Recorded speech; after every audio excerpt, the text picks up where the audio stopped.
Welcome back to property explore India. నేను క్రాంతి దిద్దుకుంటా. మీరు చూస్తున్నారండి G+2 ట్రిప్లెక్స్ విల్లా. మనకి మొత్తం ఈ ఇండిపెండెంట్ హౌస్లో టోటల్ 5 బెడ్రూమ్స్ వస్తాయండి. కింద గ్రౌండ్ ఫ్లోర్లో సింగిల్ బెడ్రూమ్ పోర్షన్, అదేవిధంగా ఫస్ట్ ఫ్లోర్ సెకండ్ ఫ్లోర్లో టోటల్ 4 బెడ్రూమ్స్ వచ్చి చాలా మంచి వచ్చిందండి ఇండిపెండెంట్ హౌస్. మీరు చూడొచ్చు మనకి మొత్తం ఇది 24.5/59 డైమెన్షన్స్తో చాలా బాగా వచ్చిందండి. నేను ఈ వీడియోలో మీకు మొత్తం ఈ 5 బెడ్రూమ్ ట్రిప్లెక్స్ విల్లా మొత్తం నేను ఇండిపెండెంట్ హౌస్ మొత్తం టూర్ చేసి చూపిస్తాను. అదేవిధంగా మీరు గమనించవచ్చు మనకి ఈ గేట్స్ మీరు చూస్తే టోటల్ 2 కార్స్ మనం ఇంటి లోపల పార్క్ చేసుకోవచ్చు. అదేవిధంగా బైక్స్ కూడా మంచిగా పార్క్ చేసుకొని చాలా మంచి లొకేషన్లో వచ్చిందండి. మీరు గమనిస్తే ఈ ఇండిపెండెంట్ హౌస్ 30 ఫీట్ రోడ్స్లో చాలా బాగా వచ్చిందండి, మీరు గమనించవచ్చు. అదేవిధంగా ఇప్పుడు నేను మీకు 159 స్క్వేర్ యార్డ్స్లో ఉన్న ఈ ఇండిపెండెంట్ హౌస్ మొత్తం నేను మీకు టూర్ చేసి చూపిస్తాను. అదేవిధంగా ఛానల్ సబ్స్క్రైబ్ చేసి వీడియోని లైక్ చేసి సపోర్ట్ చేయండి. మీరు గమనిస్తే మనకి మొత్తం ర్యాంప్ అనేది కాంక్రీట్ తోటి ఫినిష్ చేసి చాలా బాగా వచ్చిందండి. గేట్స్ కూడా మీరు చూపిస్తే 2 డబల్ గేట్స్, ఒకటి 9.5 ఫీట్, ఇంకొకటి 9 ఫీట్ డైమెన్షన్స్తో చాలా బాగా వచ్చి గేట్ బీమ్స్ కూడా టైల్స్తో పాటు చాలా బాగా వచ్చింది. టైల్స్ ఇంకా గ్రానైట్ యూస్ చేశారు. సో చాలా బాగా వచ్చిందండి. ఇప్పుడు నేను మీకు ఇంటి లోపల తీసుకొని వెళ్ళి మీకు పార్కింగ్ స్పేస్ ఎలా ఉందో నేను చూపిస్తాను. తర్వాత నేను మీకు మిగతా ఇండిపెండెంట్ హౌస్ అంతా నేను మీకు ఎలా వచ్చిందో నేను మీకు చూపిస్తాను. మీరు గమనించవచ్చు మనకి ఇక్కడ బోర్వెల్, అదేవిధంగా ఇక్కడ మనకి మున్సిపల్ వాటర్ స్టోరేజ్ కూడా వచ్చింది. అదేవిధంగా మీరు గమనిస్తే మనకి మిడ్ సైజ్ టు పెద్ద SUV వరకు ఏదైనా సరే మనకి పార్క్ చేసుకోవడానికి వీలుగా ఉంటుందండి. ఇటువైపు చిన్నది హ్యాచ్ బ్యాక్ కానీ సెడాన్ కానీ స్మాల్ సెడాన్ కానీ పార్క్ చేసుకోవచ్చు, ఎలాంటి ఇబ్బంది లేదు. మనం పార్క్ చేసుకున్న తర్వాత కూడా మళ్ళీ ఇంకొక 2 బైక్స్ కూడా మనం పార్క్ చేసుకోవచ్చు. సో ఈ విధంగా చాలా బాగా వస్తుందండి. అదేవిధంగా నేను మీకు ఇంటి లోపల తీసుకొని వెళ్ళి మనకి ఇండిపెండెంట్ హౌస్ ఎలా ఉందో చూపిస్తాను. అంతకుముందు మీరు ఇక్కడ మీరు గమనిస్తే మనకి సైడ్లో సెట్ బ్యాక్స్ అనేవి ఈ విధంగా వచ్చి చాలా బాగా వచ్చిందండి. నేను మీకు ఇంటికి వెనకాల వైపు కూడా ఎలా ఉందో నేను మీకు చూపిస్తాను.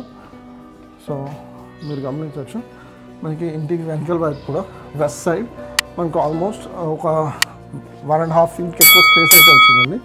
మీరు గమనించవచ్చు 1.5 ఫీట్ స్పేస్ కూడా వచ్చింది, చాలా బాగా వచ్చింది. ఇప్పుడు నేను మీకు ఫస్ట్ ఫ్లోర్లో గ్రౌండ్ ఫ్లోర్లో బెడ్రూమ్స్ ఏవైతే వచ్చాయో మొత్తం ఫస్ట్ ఫ్లోర్లో సపరేట్ పోర్షన్స్ ఏవైతే వచ్చాయో అవి ఎలా వచ్చాయో నేను మీకు క్లియర్గా చూపిస్తాను. సో మీరు గమనించవచ్చండి మనకి ఈ విధంగా చాలా బాగా పార్కింగ్ స్పేస్ అయితే మంచిగా వచ్చింది. ఇప్పుడు నేను మీకు గ్రౌండ్ ఫ్లోర్లో సింగిల్ బెడ్రూమ్ ఫస్ట్ చూపిస్తాను. సో సింగిల్ బెడ్రూమ్ మనకి లిఫ్ట్ కూడా ఇక్కడే స్టార్ట్ అవుతుందండి. ఇది ఫ్రంట్ ఏరియా కారిడార్లో మనకి లిఫ్ట్ ఇటువైపు వెళ్తాము. మా ఫస్ట్ ఫ్లోర్ యాక్సెస్ కూడా ఇక్కడ నుంచే ఉంటుంది. ఇది గ్రౌండ్ ఫ్లోర్లో సింగిల్ బెడ్రూమ్, ఇది కూడా నేను మీకు చూపిస్తాను. గ్రౌండ్ ఫ్లోర్లో సింగిల్ బెడ్రూమ్ ఏదైతే వచ్చిందో ఈ విధంగా డేలైట్ కండిషన్స్లో ఎలా ఉందో అలాగే కనిపిస్తుంది. ఎందుకంటే రూఫ్ లైట్స్ లేవు, ఫాల్ సీలింగ్ లైట్స్ లేవు. సో మనకి కిచెన్ అనేది ఈ విధంగా వచ్చిందండి. మీరు గమనించవచ్చు కిచెన్ అనేది ఈ విధంగా వచ్చిందండి, చాలా బాగా వచ్చింది. మనకి కిచెన్ అనేది 7 ఫీట్ హైట్ వరకు టైల్స్ వచ్చి ఒక విండో 2x2 డైమెన్షన్స్తో విండో అయితే ఇక్కడ వచ్చిందండి. మనకి చాలా బాగా వచ్చి కిచెన్లో సామాన్లు పెట్టుకోవడానికి కూడా స్పేస్ కూడా చాలా బాగా వచ్చింది. షెల్ఫ్స్ కూడా గమనించవచ్చు. అదేవిధంగా మనకి హ్యాండ్ వాష్ యూనిట్ ఇక్కడ వచ్చి మన టీవీ యూనిట్ అనేది ఇక్కడ వస్తుందండి. Almost 5 to 6 members seating capacity వచ్చి చాలా బాగా కనిపిస్తుంది. మీకు మనకి సింగిల్ బెడ్రూమ్ వచ్చిందండి. ఇక్కడ మీరు గమనించవచ్చు సింగిల్ బెడ్రూమ్ ఈ విధంగా వచ్చింది. అల్మారా స్పేస్తో పాటు ఇది అటాచ్ టాయిలెట్ బాత్తో వచ్చిందండి. కరెంట్లీ ఇది డోర్ అయితే లాక్ చేశారు.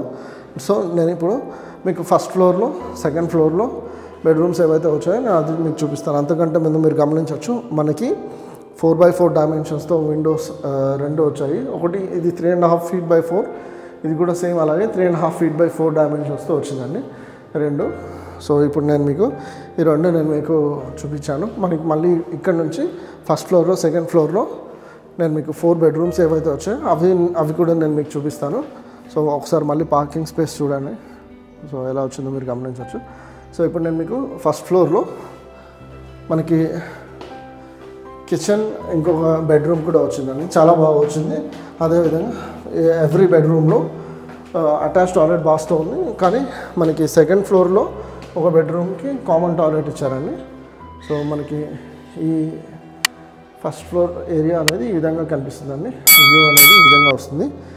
మీరు చూడొచ్చు మనకి టీవీ యూనిట్ అనేది ఇక్కడ పెట్టుకుంటాము. ఇదంతా హాల్ లాగా వస్తుంది మనకి. సో మీరు చూడొచ్చు హాల్ ఇక్కడ టీవీ పెట్టుకుంటే మనకి ఆల్మోస్ట్ 10 మెంబర్స్ సీటింగ్ కెపాసిటీ వస్తుందండి. ఇక్కడ ఒక 4 మెంబర్స్ సీటింగ్ కెపాసిటీ వస్తుంది. అదేవిధంగా ఇక్కడ చూసుకుంటే ఇక్కడ ఒక 4 మెంబర్స్, ఇక్కడ ఒక 3 మెంబర్స్ సీటింగ్ కెపాసిటీ అయితే చాలా బాగా వస్తుంది. చాలా మంచిగా లివింగ్ స్పేస్ అయితే చాలా బాగుంటుందండి. ఇదంతా లివింగ్ డైనింగ్ ఏరియా వస్తుంది. మీరు గమనించవచ్చు మన కిచెన్ అనేది ఇక్కడ వచ్చి ఎల్ ప్లాట్ఫామ్తో కిచెన్ అయితే వచ్చింది. మీరు చూడొచ్చు ఎల్ ప్లాట్ఫామ్లో కిచెన్ అయితే వచ్చి చాలా బాగా వచ్చింది. అదేవిధంగా మీరు గమనిస్తే మనకి వాష్ ఏరియా అనేది ఇక్కడ వచ్చిందండి.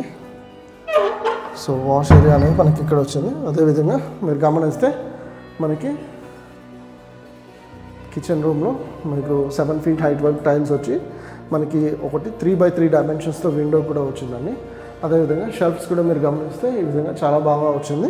అదేవిధంగా మనకి లివింగ్ డైనింగ్ స్పేస్ కూడా ఇక్కడ చాలా బాగా వచ్చిందండి. అట్లీస్ట్ మనము 8 మెంబర్ రెక్టాంగిల్ టేబుల్ కూడా యూజ్ చేసుకోవచ్చు. ఎలాంటి ఇబ్బంది లేకుండా చాలా బాగా వస్తుంది.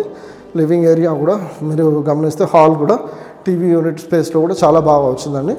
ఇప్పుడు నేను మీకు మనకి ఫస్ట్ ఫ్లోర్లో సింగిల్ బెడ్రూమ్ ఏదైతే ఉందో, ఫస్ట్ ఫ్లోర్లో బెడ్రూమ్ ఏదైతే ఉందో అటాచ్ టాయిలెట్ బాత్ తోటి అది నేను మీకు చూపిస్తున్నాను. సో మీరు ఈ బెడ్రూమ్ చూడొచ్చండి. మనకి ఆల్మోస్ట్ 14x12 డైమెన్షన్స్ చాలా బాగా వచ్చింది. అల్మారా స్పేస్ వచ్చి ఇక్కడ షెల్ఫ్స్ కూడా వచ్చి చాలా బాగా వచ్చింది. మనకి ఒకటి వెస్ట్ సైడ్లో 4x4 డైమెన్షన్స్తో విండో కూడా వచ్చిందండి. అదేవిధంగా మీరు గమనిస్తే ఇక్కడ మనకి టాయిలెట్ బాత్ అటాచ్డ్ వచ్చిందండి. చూడొచ్చు అది కూడా ఆల్మోస్ట్ మనకి 10 feet స్పేస్ వచ్చి 10x5 దాకా వచ్చిందండి. చాలా బాగా వచ్చింది రూమ్ అవుతుంది. నేను ఇప్పుడు ఈ రూమ్ నుంచి నేను మీకు సెకండ్ ఫ్లోర్లో 3 bedrooms ఏవైతే ఉన్నాయో అవి చూపిస్తాను. అదేవిధంగా సెకండ్ ఫ్లోర్లో మనకి పూజా రూమ్ కూడా వచ్చింది. సో మీరు ఇంతవరకు ఛానల్ని సబ్స్క్రైబ్ చేయకపోతే ఛానల్ తప్పకుండా సబ్స్క్రైబ్ చేయండి, వీడియో లైక్ చేయండి. ఇలాంటి ఇండిపెండెంట్ హౌసెస్ నేను రెగ్యులర్గా మీకోసం తీసుకొని వస్తున్నాను. వెబ్సైట్లో కూడా ఇండిపెండెంట్ హౌస్ ఫొటోస్ చూడొచ్చు. అదేవిధంగా ఛానల్ని సబ్స్క్రైబ్ చేసి వీడియో లైక్ చేసి సపోర్ట్ చేయండి. ఈ ఇండిపెండెంట్ హౌస్ కోసం మీకు 80% వరకు హోమ్ లోన్ కూడా వస్తుంది. సో నేను చెప్పినట్టుగా మీకు సెకండ్ ఫ్లోర్లో మీకు లివింగ్ స్పేస్ అయినా బెడ్రూమ్స్ అయినా ఎలా ఉన్నాయో నేను మీకు చూపిస్తాను. సో సెకండ్ ఫ్లోర్లో ముందుగా సెకండ్ ఫ్లోర్లో ఈ విధంగా మనకి నార్త్ ఈస్ట్లో రాగానే బాల్కనీ స్పేస్ అయితే వస్తుందండి. మీరు చూడొచ్చు ఇక్కడ బాల్కనీ స్పేస్ వచ్చింది, చాలా బాగా వచ్చింది. అదేవిధంగా ఇది కామన్గా వస్తుందండి బాల్కనీ. మీరు ఇక్కడ చూడొచ్చు మనకి ఈ బెడ్రూమ్ నుంచి ఈ బాల్కనీ స్పేస్ కూడా మనం యాక్సెస్ చేసుకోవచ్చు. ఈ విధంగా ఈ చిల్డ్రన్స్ బెడ్రూమ్ మనకి క్వీన్ సైజ్ బెడ్ యూస్ చేసుకొని ఇటువైపు మనకి కంప్యూటర్ టేబుల్ యూస్ చేసుకున్నా కూడా మనకి స్పేస్ అయితే చాలా బాగా వస్తుంది. అటాచ్ టాయిలెట్ బాత్తో ఉందండి. ఇది ఆల్మోస్ట్ 8 feet by 4 feet వచ్చిందండి స్పేస్. 8x5 దాకా వచ్చింది. సో ఇప్పుడు నేను మీకు మాస్టర్ బెడ్రూమ్ కింద ఏ విధంగా అయితే వచ్చిందో అదేవిధంగా ఇక్కడ కూడా ఒకటి బెడ్రూమ్ వచ్చింది, అది కూడా నేను మీకు చూపిస్తాను. అంతకంటే ముందు ఇది గెస్ట్ బెడ్రూమ్. ఇది మనకి కామన్ టాయిలెట్తో వస్తుంది. మీరు అల్మారా స్పేస్ కూడా వచ్చి తగినన్ని షెల్ఫ్స్ వచ్చి మనకి ఇంటికి సౌత్ సైడ్లో 4x4 డైమెన్షన్స్తో విండో. ఇక్కడ కూడా మీరు గమనిస్తే మనకి 2 విండోస్, మొత్తం 3 విండోస్, 4x4 ఒకటి 2x4 డైమెన్షన్స్తో విండోస్ కూడా వచ్చాయండి. మనకి ఇది కామన్ టాయిలెట్గా వస్తుంది. ఇక్కడ మీరు గమనించవచ్చు ఇది కామన్ టాయిలెట్గా వస్తుంది. అదేవిధంగా నేను చెప్పినట్టుగా మాస్టర్ బెడ్రూమ్ మీరు గమనించవచ్చు. మనకి కింద ఏ విధంగా అయితే వచ్చిందో అంతే స్పేషియస్గా చాలా బాగా వచ్చిందండి ఇది.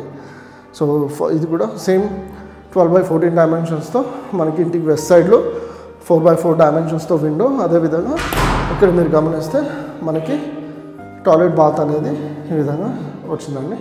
స్పేషియస్గా వచ్చింది. ఆల్మోస్ట్ 6x5 6x6 డైమెన్షన్స్తో చాలా స్పేషియస్గా వచ్చింది. సేమ్ మొత్తం మనకి టోటల్ 3600 SFTతో వస్తుందండి ఇండిపెండెంట్ హౌస్. సో ఒకవేళ మీకు ఈ లొకేషన్ మనకి ఈ ఇండిపెండెంట్ హౌస్ వచ్చేసి మనకి 1.7 crore కోట్ చేస్తున్నారు. ఒకవేళ మీకు ఈ ఇండిపెండెంట్ హౌస్ లొకేషన్ ఇంకా ప్రైస్ రెండు మీకు మ్యాచ్ అవుతాయి, మీరు తప్పకుండా నన్ను కన్సల్ట్ చేయండి. మనకి ఇంటి ఎదురుగా కూడా స్పేస్ మీకు చెక్ చేయొచ్చు. మనకి ఇంటి ఎదురుగా కూడా మనకి ట్రయాంగిల్ షేప్లో ఒక పార్క్ వస్తుంది. సో మనకి పార్కింగ్ స్పేస్ కానివ్వండి ఇలా ఎలాంటి ఇబ్బంది లేదు. ఇంటి ఎదురుగా కూడా ఇల్లు ఎప్పుడు రావు. సో చాలా బాగా వస్తుందండి. సో ఇంతసేపు నేను మీకు ఇండిపెండెంట్ హౌస్ ఇది వచ్చేసి మనకి 159 square yardsలో వస్తుంది. టోటల్ 3600 SFT 24x59 డైమెన్షన్స్తో ఉన్న ఇండిపెండెంట్ హౌస్. లిఫ్ట్ ప్రొవిజన్తో టోటల్ 5 బెడ్రూమ్స్, ఒక సింగిల్ బెడ్రూమ్ పోర్షన్, అదేవిధంగా టోటల్ 4 బెడ్రూమ్స్తో పాటు చాలా బాగా వస్తుందండి. ఇలాంటి ఇండిపెండెంట్ హౌస్ నేను రెగ్యులర్గా ఛానల్లో ఎవ్రీడే అప్లోడ్ చేస్తున్నాను. ఒకవేళ మీకు ఇలాంటి ఇండిపెండెంట్ హౌస్ చూడాలి అనుకుంటే నా ప్రీవియస్ వీడియోస్ ఇంకా వెబ్సైట్లో కూడా మీకు నచ్చినట్టు ఫిల్టర్స్ ఆన్ చేసుకొని చెక్ చేసుకోవచ్చు అండి. నేను మరో కొత్త ప్రాపర్టీతో మీ ముందుకు వస్తాను. అంతవరకు సెలవు. Take care and have a nice day.